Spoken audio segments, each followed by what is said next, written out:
मैना रॉय जी, मंच पर मेरे साथी अधिकारी श्री राजेश यादव जी, श्री वैभव गलरिया जी,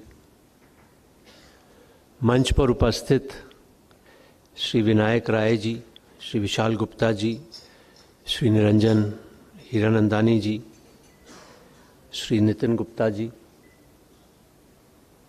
श्री आनंद मिश्रा जी, यहाँ उपस्थित मेरे साथी अधिकारी आनंदी जी,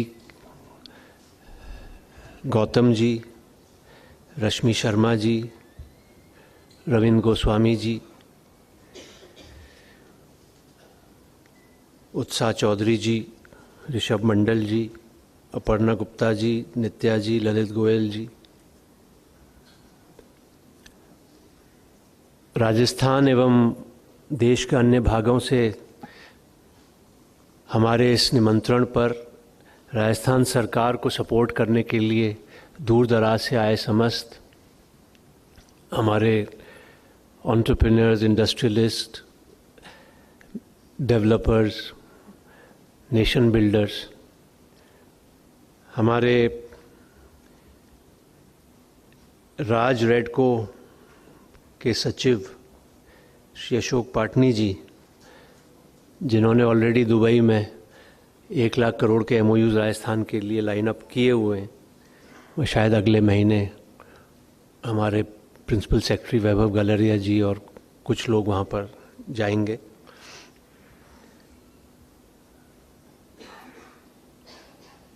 महाराष्ट्र के former chief secretary Gautam Chatterjee ji, यहाँ उपस्थित मीडिया के समस्त साथीगण, सभी देवियों और सज्जनों, सर्वप्रथम मैं राजस्थान सरकार की तरफ से, स्वयं अपनी तरफ से आप सबका बहुत बहुत स्वागत करता हूँ।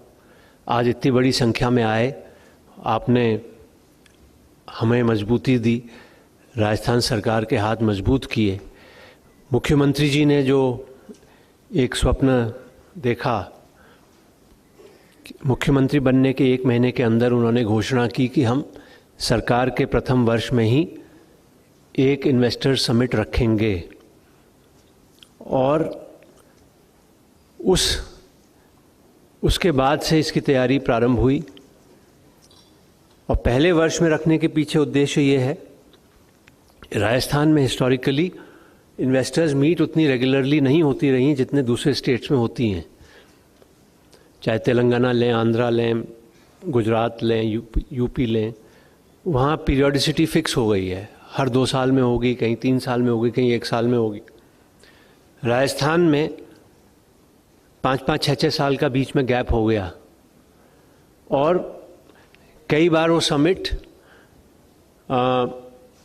सरकार के, कहना चाहिए जो टर्म है उसके सेकंड हाफ में हो, तीसरे चौथे 5वें साल में हो रहा है, तो इन्वेस्टर कॉन्फिडेंस भी उतना नहीं रहता। सेकेंडली, जो भी अग्रीमेंट साइन होते हैं उनके इम्प्लीमेंटेशन के लिए उतना समय सरकार को नहीं मिलता। पहले साल में इन्वेस्टर्स मीट का मतलब है कि इसी टर्म में सरकार को 4 साल क्लियर मिलते हैं कि सभी प्रोजेक्ट्स को धरातल पे उतार सकें, और ये सरकार का कॉन्फिडेंस भी एक तरह से दर्शाता है कि आप आइए, हमारे साथ एग्रीमेंट करिए, और फिर हमारी जिम्मेदारी है कि हम उसको मौके पे उतारेंगे। जितने MOUs आज हुए, कुछ 76,000 करोड़ के, जिन कंपनीज़ ने MOUs किए उनको बधाई, लेकिन बहुत से यहाँ कंपनीज ऐसी भी हैं जो अभी और MOU कर सकती हैं। तो this is not the end, it is just the beginning. आज तो शुरुआत है, अभी 2 महीने हैं मेन इन्वेस्टर्स मीट के, 9, 10, 11 दिसंबर को। उससे पहले जब भी आप तैयार हों, जैसी 5, 7, 10 कंपनियां तैयार होंगी, अलग से MOU साइनिंग सेरेमनीज़ माननीय खर्रा जी और माननीय मुख्यमंत्री जी के प्रेजेंस में हम कभी भी कर सकते हैं। MOU साइन करने का सबसे बड़ा फ़ायदा ये है कि एक बार MOU साइन हो गया तो हम गवर्नमेंट ऑफिशियल्स या डिपार्टमेंट्स आपके पीछे लग जाएंगे।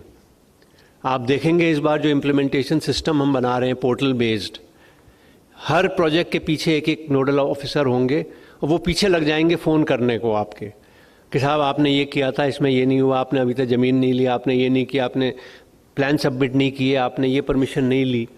और वो आपको इतना पीछे लगेंगे कि आपको भी फिर भले ही आपको कोई प्रोजेक्ट आपका मनचा हो कि मैं 2 साल में करूँगा।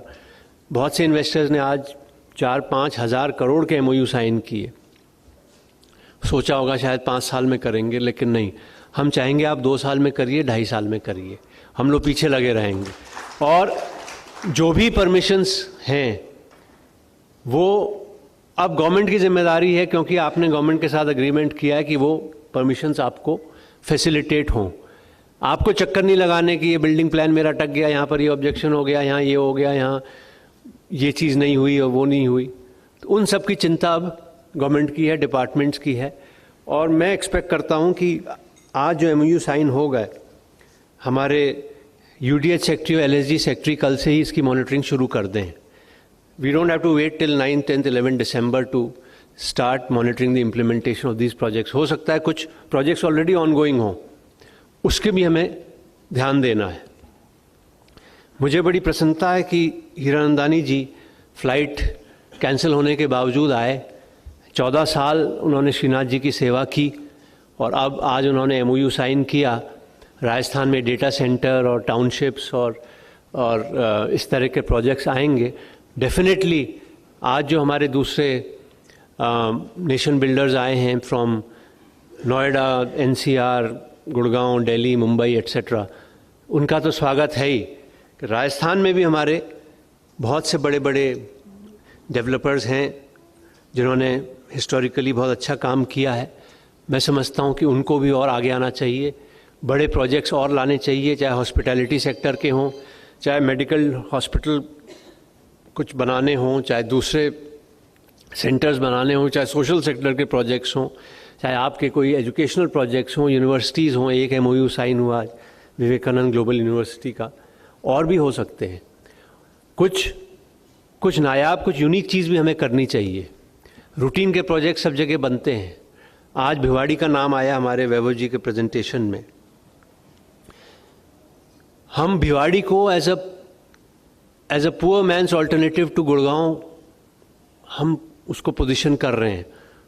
मेरा मानना है कि भिवाड़ी को भी हमें एज अ पुअर ऑल्टरनेटिव के बजाय as an equally attractive alternative market करना चाहिए।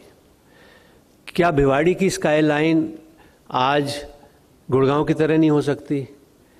क्या what DLF and Unitech were to Gurgaon, can one of our own developers and builders not be in the same position as far as Bhiwadi is concerned? आज भिवाड़ी में जब हम दिल्ली वाले पुराने highway से आते हैं, पता ही लगता भिवाड़ी कब आ गया। कैसे आपकी वहाँ की वैल्यू बढ़ेगी, कैसे वो अप मार्केट होगा?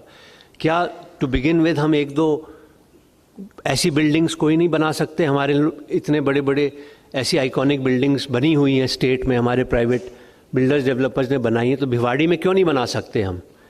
एक बिल्डिंग बनेगी, 2 बनेगी, धीरे धीरे स्काईलाइन बनेगी और Bhiwadi will be an alternative to Gurgaon. Gurgaon में जगह नहीं बची, मनेसर में जगह नहीं बची, धारूहेड़ा में जगह नहीं बची, तो भिवाड़ी को हम सिर्फ एक मिडिल लेवल का एक कस्बा टाइप का टाउन समझ के हम छोड़ दें, तो मेरा मानना है कि over the next 20 years Bhiwadi can become an alternative to Gurgaon, not just a poor alternative और एन इकोनॉमिक ऑल्टरनेटिव कि गुड़गांव में रेट ये हैं, भिवाड़ी आप 1 घंटा जाएंगे वहाँ से या 45 मिनट में रेट 1/4 हो जाएंगे।